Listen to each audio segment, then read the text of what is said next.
Chapter 10. Detective Harrison and his men arrived at Maxwell's home later that morning. Detective Harrison knocked on the door, hoping for everyone's sake, but especially Annika's, that this wouldn't be a waste of time. He wanted to nail this guy. Maxwell opened the door. "Are you kidding me? Now what?" His eyes stared daggers into them. Detective Harrison held up a document. "We have a warrant to search the house." His eyebrows furrowed, but he only exhaled and then allowed them to enter. "Fine, have at it." As the other men began to search the rooms, Detective Harrison asked, "Mr. Collins, where were you last night from 8 to 9 p.m.? He took his time answering, resentment embedded in his every move. "I went for a drive at 7:30 and got back here an hour later. Why do you ask?" "That's the best alibi you got?" "What do I need an alibi for?" "Someone tried to take out Annika with a 9mm around 8:30 last night, just outside a restaurant here in Conroe." He blinked, seeming surprised. "Really? Who was it? Tell me, so I can write him a thank you card." "A few witnesses, including her friend Cameron, described the shooter, and it sounds a whole lot like you." "Oh, come on. Of course her new boyfriend is going to accuse me. We also have this credit card receipt. You gassed up your vehicle only a few miles from the restaurant, 20 minutes before the shooting. I live here. I'm going to gas up in the general area like anyone else." "Do you own a gun, Mr. Collins?" "Yes, like your average Texan." One of the other cops entered, holding Maxwell's gun in a plastic bag. "It's a wrong caliber, sir. A .38. "This is ridiculous," Maxwell muttered, glancing at the ceiling, as if searching for someone who was on his side. "Look, I may have been mad when Annika's dad drove me away from her, but I didn't kill him. And I certainly didn't try to kill Annika. So will you get off my back? You admit you had a motive to kill him, and again, not a great alibi. You had more than enough opportunity. Do you have any proof?" "According to our witness, a man you sat next to at the Blues Bar 3 years ago, you threatened to kill Dr. Vienta that night. It's about a 15-minute drive from the bar to their home. You left the bar around 7 p.m. and were seen leaving the scene of the crime 30 minutes later. What happened in those 15 minutes? Maxwell's eyes widened ever so slightly, his frame taut. "You get in a fight with Rich? Kill him? Then kill his wife to silence her?" No. He took a deep breath. "All right, I admit I did say those things to that guy in the bar, but I was drunk. I didn't do anything. I went to Annika's house and I banged on the door. No one answered, so I left." "But you stood there knocking on their door for 15 minutes? More hesitation. "After a while, I went around back to the lab. Her dad was there. We argued, but I didn't touch him." "Every time I ask you a question, your story changes." Detective Harrison paused a moment, making him wait, making him sweat. "How long were you in the lab?" "I never went in. He came to the door." "Then why were your fingerprints inside?" "We went over this 3 years ago," Maxwell shouted. "I told you I used to date Annika. I was at her house one time before we broke up. She showed me the lab. I'll tell you what I think. I think you were so drunk and so angry that you went there to have it out with Dr. Vienta. Give him a piece of your mind. Maybe you threw a punch, shoved your way inside. He fought back." "No, he fought back." Detective Harrison's voice rose.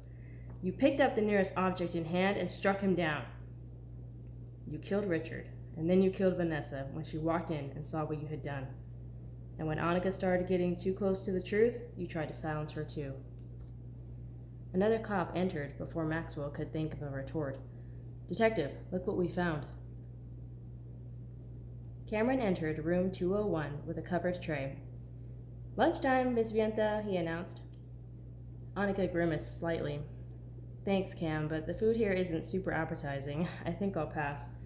With a grin, he lifted the lid, revealing a plate of burgers and fries.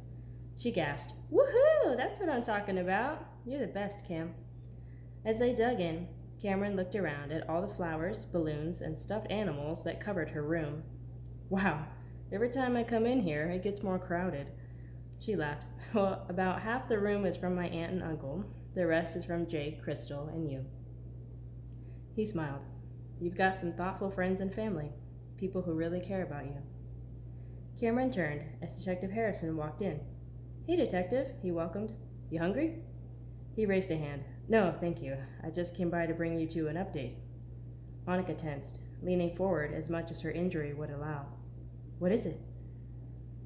Detective Harrison loosened his tie. We've arrested Maxwell. We don't have any real proof that he tried to kill you, but... Annika held her breath, feeling Cameron intertwine his fingers with hers. With the eye and ear witness, he continued, fingerprints from the crime scene, and plans for some of your father's serums that we found in his closet, the DA and I think we have enough to convict him of your parents' murder. Annika exhaled forcefully, grasping her stomach. Detective Harrison smiled broadly, and his eyes grew softer. I'm proud of you, kid. He patted her shoulder. Looks like we have our man. She smiled shakily, placing her hand on top of his. Thank you. I can't believe it, and I can't tell you how much I appreciate everything you've done. You're welcome. I'll keep you updated until this is all said and done. With a farewell wave, he said, See you in the courtroom. Once he was gone, Cameron hugged Annika. Congrats, Annika! You did it! You got him! She smiled again, yet why wasn't she feeling more excited, relieved? What's the matter? Cameron asked when she didn't say anything. Nothing, it's just hard to believe. She stared straight ahead. A part of me didn't want it to be him, Cameron. What do you mean? He asked quietly. Because this means it's my fault. He did this because of me. If I hadn't been so stubborn, if I hadn't started seeing him in the first place, Mom and Dad would still be here. Annika, you can't blame yourself. You had no idea he was capable of doing something like that. But I did have an idea, sort of. I should have... Her mind drifted back. Annika, this man is not right for you, Dad says, looking me straight in the eyes. Just because he's the first guy to take an interest in you doesn't mean he's the one. I know that, Dad, but no one's perfect, I say. He has some really good qualities. Honey, trust us. This guy has way more marks against him than for him. Cameron put both of his hands on her shoulders, putting her with a confident yet gentle gaze. Annika, this is Maxwell's fault, not yours. You did listen to your parents.